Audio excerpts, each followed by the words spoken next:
वहां तो हम अभी लंदन गए, 2-3 बार लंदन गए, लगभग 10-12 देश गए, तो लोगों ने हमसे पूछा कि आप विदेश क्यों जाते हो। हम कहे इसलिए जाते हैं कि उन निकम्मों को समझाएं। वहां पता करना पड़ता है ये कौन से नंबर का पापा है। वहां की मम्मियां बताती हैं कि ये 4 नंबर का पापा है, 3 पापा से तो डिवोर्स हो चुका। वहां का ऐसा कल्चर है, वो आम बात है। हम जब पहली बार गए हमको बताया, बोले this is my 3rd wife.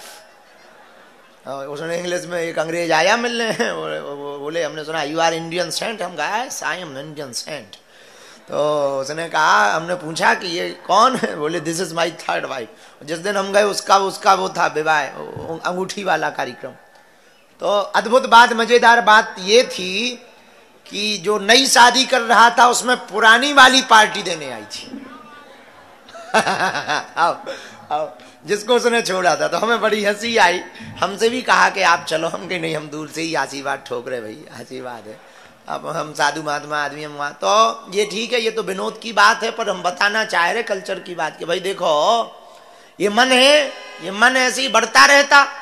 एक गाड़ी के बाद 2 गाड़ी, 2 गाड़ी के बाद काफिला होना चाहिए, 1 मकान के बाद 2 मकान, 2 मकान के बाद हर शहर में मकान होना चाहिए। 99 रुपया हो गए तो 100 हो जाए, 100 हो गए तो 1000 का नोट बन जाए, 1000 जिन पे हो गए वो करोड़ की जिम्मेवारी देख रहे, जिन पे करोड़ आ गए वो 2 करोड़ करने के चक्कर में शेयर मार्केट पकड़ रहे।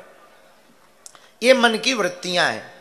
मन की वृत्ति को समझ लेना ही ज्ञान है। इसको समझ लिया जाए कि ठीक है सब बढ़िया है, हो गया, तो यहाँ कहीं कुछ है नहीं, सब चल रहा है, जो चल रहा आनंद है, जो मिले तो मस्त रहो वरना व्यस्त रहो। तो मन को समझने का उपाय क्या है? मन को समझने का उपाय, एक विदेशी दार्शनिक हुआ, बहुत अच्छा, हमारा बहुत प्रिय है, हम उसको बहुत प्रेम करते हैं, उसको बहुत पढ़ते हैं, बल्कि वो अंग्रेजी में लिखता तो हमें हिंदी रूपांतरित करने में बहुत टाइम लगता, लेकिन हम उसको बहुत पढ़ते हैं। एक विदेश में, यूनान में एक दार्शनिक हुआ, द डायोजनीज। डायोजनीज बहुत परिपक्व दार्शनिक हुआ, बहुत अच्छा महापुरुष, हमारी दृष्टि में तो वो बहुत अच्छा संत है।